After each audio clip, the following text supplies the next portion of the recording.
segala akal, kiranya memelihara hati dan pikiran saudara di dalam Kristus Yesus Tuhan kita. Amin. Saudara yang dikasihi Tuhan kita Yesus Kristus, firman Tuhan yang ditetapkan minggu ini diambil dari kitab 2 Samuel pasal 1 ayat 17 sampai ayat 27. Demikian firman Tuhan. Daud menyanyikan nyanyian ratapan ini karena Saul dan Yonatan anaknya. Dan ia memberi perintah untuk mengajarkan nyanyian ini kepada Bani Yehuda. Itu ada tertulis dalam kitab orang jujur. Kepermayanmu, hai Israel, mati terbunuh di bukit-bukitmu. Betapa gugur para pahlawan. Janganlah kabarkan itu di Gad. Janganlah beritakan itu di lorong-lorong Askelon, supaya jangan bersukacita anak-anak perempuan orang Filistin. Supaya jangan beria-ria anak-anak perempuan orang-orang yang tidak bersunat. Hai gunung-gunung di Gilboa, jangan ada embun, jangan ada hujan di atas kamu.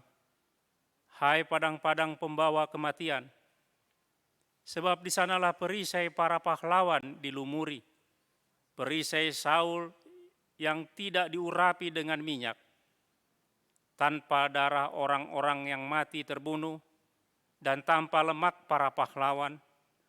Panah Yonatan tidak pernah berpaling pulang, dan pedang Saul tidak kembali dengan hampa.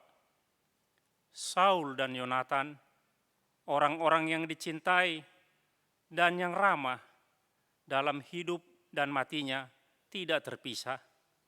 Mereka lebih cepat dari burung Raja Wali, mereka lebih kuat dari singa. Hai anak-anak perempuan Israel, menangislah karena Saul, yang mendandani kamu dengan pakaian mewah dari kain kirmizi, yang menyematkan perhiasan emas pada pakaianmu. Betapa gugur para pahlawan di tengah-tengah pertempuran. Yonatan mati terbunuh di bukit-bukitmu. Merasa susah aku karena engkau, saudaraku Yonatan. Engkau sangat ramah kepadaku. Bagiku cintamu lebih ajaib daripada cinta perempuan. Betapa gugur para pahlawan dan musnah senjata-senjata perang. Demikian firman Tuhan. Saudara-saudara yang dikasihi Tuhan kita Yesus Kristus, bagaimana kita menghadapi kehilangan? Ketika kita kehilangan pekerjaan, bagaimana kita menghadapi kehilangan tersebut? Ketika kita kehilangan barang-barang yang kita kasihi, bagaimana kita menghadapi kehilangan itu?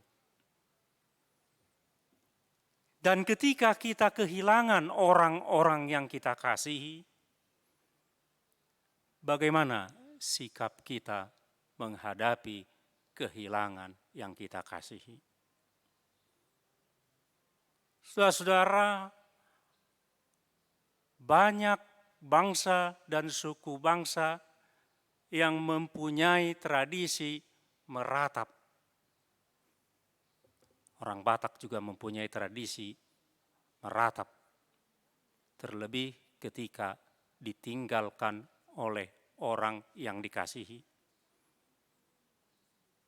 Orang Batak punya budaya mengandungi atau meratap untuk mencurahkan segala yang ada di dalam hati yang memberatkan karena kehilangan.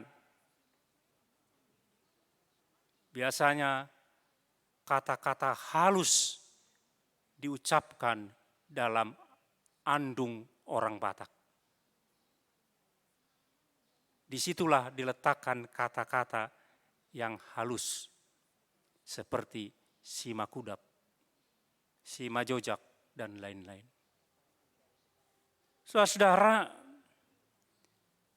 orang-orang Israel juga mempunyai tradisi meratap. Bahkan salah satu dari kitab Perjanjian Lama diberi nama ratapan, nyanyian ratapan dari orang-orang yang percaya. Nyanyian ratapan biasanya digunakan di rumah duka. Tidak pernah nyanyian ratapan diucapkan atau dinyanyikan di tengah-tengah pesta kegembiraan. Nyanyian ratapan berlainan dengan mazmur-mazmur yang biasa dinyanyikan dalam ibadah di Bait Allah. Syair nyanyian ratapan biasanya digubah bukan sebagai pujian kepada Tuhan, melainkan sebagai penghargaan, penghormatan kepada orang yang meninggal. Lain dengan mazmur. Nyanyian ratapan adalah persembahan terbaik yang dapat diberikan oleh para kerabat dan sahabat yang telah meninggal tersebut. Sayang sekali lagi, tradisi ini lambat laun menghilang dalam masa modern ini. Saudara, ratapan mempunyai fungsi yang pertama, membantu orang-orang yang berduka untuk mengungkapkan perasaan mereka. Jadi mereka menyanyikan nyanyian ratapan untuk mengungkapkan perasaan mereka. Kedua, untuk mengajar kita untuk mengingat kebaikan-kebaikan orang yang meninggal. Jadi dari ratapan, dari nyanyian itulah diingatkan dan melupakan keburukan orang yang telah mendahului kita. Dan ketiga, syair nyanyian ratapan itu juga mengajak kita untuk menghormati orang-orang yang telah berkorban bagi masyarakat dan bangsa kita. Dan inilah yang dilakukan oleh Daud. Saudara, kalau kita ikuti dari ayat pertama, kitab 2 Samuel pasal pertama, ayat pertama sampai ayat 16, kita tahu di situ bagaimana Saul dan Yonatan, terutama Saul, bagaimana Saul meninggal atau mati. Ada seorang keturunan, bukan orang Israel, orang Amalek, katanya melapor kepada Daud bahwa Saul telah meninggal. Kenapa meninggal? Karena Saul telah terdesak dan dia minta untuk ditikam, untuk dibunuh oleh orang Amalek ini. Dan orang Amalek ini melakukan itu, kemudian dia melapor. Mendengar ini, Saul memerintahkan dia untuk dibunuh. Kenapa? Kalau kita lihat 1 Samuel pasal 31, maka kita tahu di situ laporan orang Amalek tentang kematian Saul berbeda dengan yang terjadi sebenarnya ketika Saul mati dengan ketiga anaknya berlainan. Ini biasa saudara-saudara, di dalam kesempitan orang ingin memanfaatkan untuk dirinya sendiri. Di dalam waktu yang gawat, ada saja orang yang mau mencari keuntungan untuk dirinya sendiri. Kita ingat pada waktu mula-mula terjadi pandemik COVID-19. Banyak orang mengeruk keuntungan dari keadaan yang sangat menakutkan ini. Orang menjual masker dengan harga yang tinggi, menjual semua yang diperlukan untuk prokes dengan harga yang tinggi. Daud benci kepada orang yang mencari keuntungan di tengah-tengah penderitaan. Apalagi yang mati itu adalah Raja Saul yang sampai akhir hidupnya Daud dia hormati. Daud sebetulnya tidak menginginkan Raja Saul mati. Kenapa?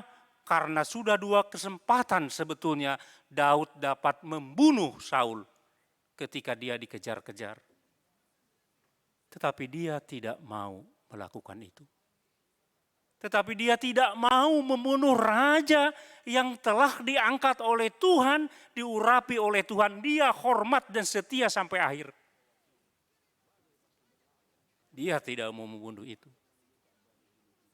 Sebaliknya saudara-saudara, ketika dia mendengar kabar buruk ini, dia meratap dan dia menetapkan nyanyian ratapan dan memerintahkan kaumnya, kaum Yehuda, untuk turut meratap, untuk turut bersedih, untuk turut merasakan duka yang mendalam. Sebenarnya Daud harus bersuka cita kalau dari pandangan kita. Kenapa? Karena demikian dia akan segera menjadi raja, segera menduduki takhta kerajaan di Israel. Sekali lagi saudara-saudara, tetapi dia tidak melakukan itu. Dia berduka dan melupakan segala kesakitan yang disebabkan oleh Raja Saul. Ini teladan bagi kita saudara-saudara. Saudara-saudara, tidak jarang orang yang mempunyai dendam sampai sesuatu pun yang terjadi pada yang dia dendami itu, dia tetap tidak puas. Karena perlakuan yang dilakukan orang terhadap dia.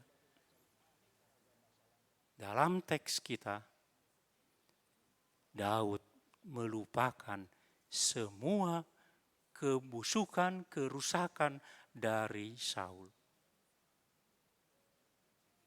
Karena dia sekali lagi menghormati raja yang ditetapkan oleh Tuhan. Walaupun dia sendiri sudah diurapi oleh Tuhan, tetapi waktu adalah dari Tuhan, bukan dari diri dia. Saudara, itu yang pertama yang dapat kita lihat dalam perjalanan Daud ini. Kita diminta untuk meneladani Raja Daud untuk menghilangkan semua dendam yang ada dalam diri kita. Untuk menghilangkan dendam yang ada dari diri kita terhadap orang yang melakukan keburukan kepada kita, maka kita memerlukan iman yang kuat terhadap Tuhan, bahwa sesama kita pun sejelek apapun dia adalah orang-orang yang ditebus oleh Kristus. Orang-orang yang ditetapkan oleh Kristus. Tidak ada bedanya dengan kita. Tidak ada bedanya dengan kita yang sama-sama berdosa. Oleh karena itu kita harus terbuka untuk melupakan keburukan orang dan melupakan dendam yang ada dalam diri kita. Yang kedua, saudara-saudara, sebenarnya disinilah kepicikan pemikiran dari Saul. Saul seharusnya tidak membenci Daud. Saul seharusnya tidak mengusir Daud. Karena dia adalah seorang pahlawan yang begitu berjasa terhadap negara dan seorang prajurit yang perkasa. Tetapi sekali lagi Tuhan, saudara, karena hidup dipandang dari menang dan kalah, maka segala sesuatu yang dapat menyaingi dia dianggap musuh yang harus dibinasakan. Jadi kalau pandangan ini kita pegang dalam hidup kita, dalam kita bekerja, di tempat kita bekerja, Jika ada orang kita pandang soal hidup dan kalah, atau menang dan kalah, maka kita akan rekan kerja juga harus kita musnahkan jika dia nampaknya akan menghilangkan kedudukan kita. Inilah kebicikannya Saul. Dia terlalu mempunyai pikiran yang terbatas, tidak terbuka, tidak terbuka pikirannya. Jika dia menerima Daud dan tetap memelihara Daud sebagai panglimanya, maka pastilah mereka dapat melakukan hal-hal yang luar biasa. Dalam persekutuan kita juga begitu, saudara-saudara. Jika dianggap sesuatu saingan di antara persekutuan kita ini, maka persekutuan kita atau persekutuan gereja kita tidak akan dapat melakukan hal yang luar biasa, bahkan mungkin akan menjadi kerdil.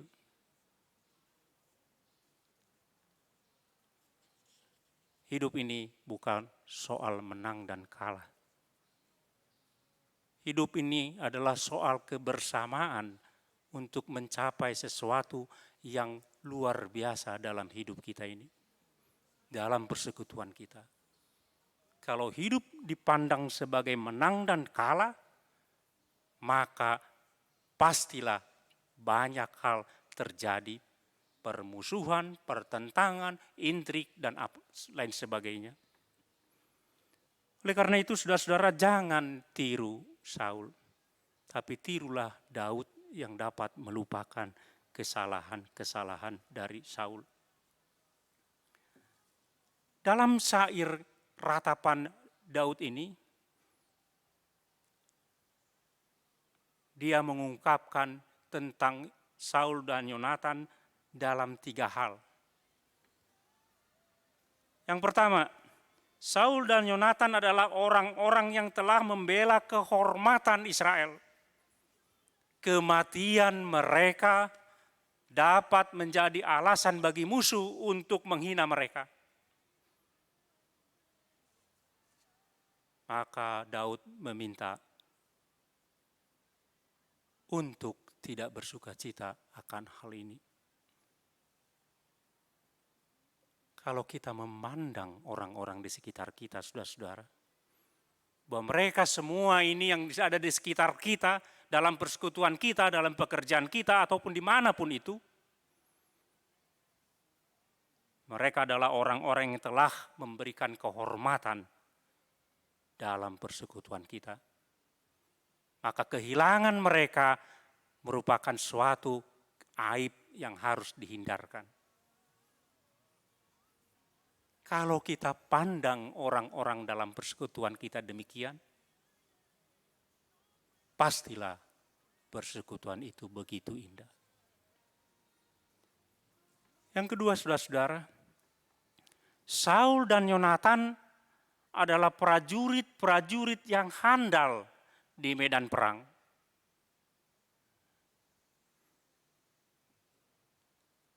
Ada sumbangsih yang luar biasa dari Saul dan Yonatan di medan perang.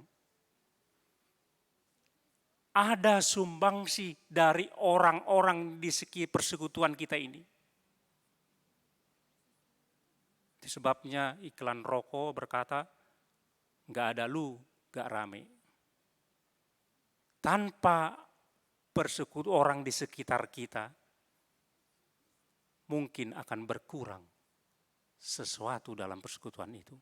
Semua mempunyai, sekali lagi, semua mempunyai kekuatan dan andil masing-masing dalam persekutuan. Maka tidak ada seorang pun yang dapat berkata, saya lebih berjasa di tengah-tengah persekutuan ini, di tengah-tengah gereja ini. Tanpa saya akan hancur gereja ini. Tidak bisa, karena semua mempunyai andil dan kekuatan masing-masing. Ketiga dari syair itu, Daud menyatakan Saul dan Yonatan itu memberikan kemakmuran kepada rakyatnya. Saul dan Yonatan membuat perempuan-perempuan Israel memakai perhiasan. Menikmati kemakmuran yang dihasilkan oleh kerja dari Saul dan Yonatan. Maka mereka dilarang untuk melupakan ini. Mereka dilarang untuk bersuka cita atas kematian walaupun mempunyai kesalahan. Tidak ada seorang pun tanpa kesalahan, saudara-saudara. Tidak ada seorang pun yang terlepas dari kesalahan. Katanya kesalahan adalah manusiawi. Tetapi tidak ada orang yang tanpa sumbangsih, sekali lagi. Mereka ditempatkan untuk itu. Kalau 3 hal ini kita lihat dalam hidup kita ini, kalau 3 hal ini kita camkan dalam pikiran kita, dalam persekutuan kita, maka persekutuan kita akan begitu indah. Tidak ada lagi intrik di situ. Tidak ada lagi di situ persaingan. Sekali lagi saudara-saudara, Daud memuji Saul dan Yonatan. Dan orang-orang Yehuda diminta untuk berempati terhadap Saul dan Yonatan.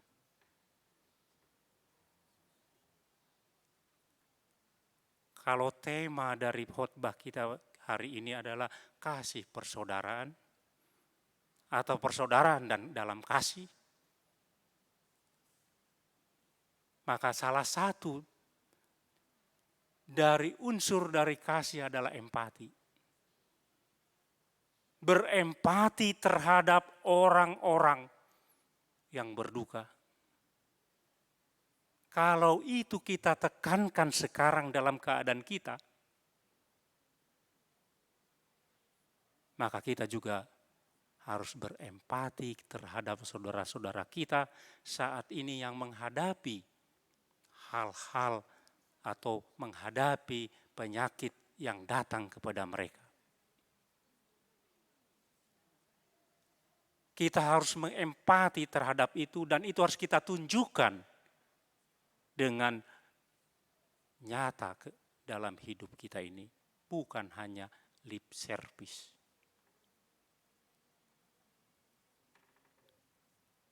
Oleh karena itu saudara-saudara, sekali lagi, jika kita katakan persekutuan kita diikat oleh kasih, dan kasih itu berasal dari Kristus, maka kita harus melakukan hal yang tadi. Kita harus menghargai orang-orang di sekitar kita, karena mereka mempunyai andil di dalam persekutuan kita. Kemudian saudara-saudara, Daud tidak akan pernah membunuh Saul, karena dia tahu itu adalah ditetapkan oleh Tuhan. Demikian juga kita hendaknya segala sesuatu yang ditetapkan oleh Tuhan, hendaknya kita tidak melakukan seperti yang belakangan ini kita lihat saudara-saudara begitu banyak orang yang mengadukan sampai ke pengadilan karena nampaknya ada kekurangan dari pemimpin-pemimpin itu. Kalau kita percaya mereka ditetapkan oleh Tuhan, maka kita harus menghormati itu. Harus menghormati dia. Karena Tuhan yang menetapkan itu. Karena Tuhan yang menetapkan, maka waktu dia akan, waktu akhirnya itu ditentukan oleh Tuhan. Bukan oleh kita. Sekali lagi saudara-saudara, kiranya Tuhan menguatkan kita dalam persekutuan kita. Tirulah teladan dari Raja Daud. Lupakanlah dendam dalam hati kita. Berpikirlah terbuka terhadap orang-orang di sekitar kita, saudara-saudara kita, karena mereka juga ditempatkan di sisi kita dalam persekutuan kita untuk membangun persekutuan ini, melakukan kehendak Tuhan yang luar biasa. Jika kita menganggap mereka saingan, maka hal yang luar biasa itu tidak dikerjakan Tuhan melalui kita. Tuhan memberkati. Amin.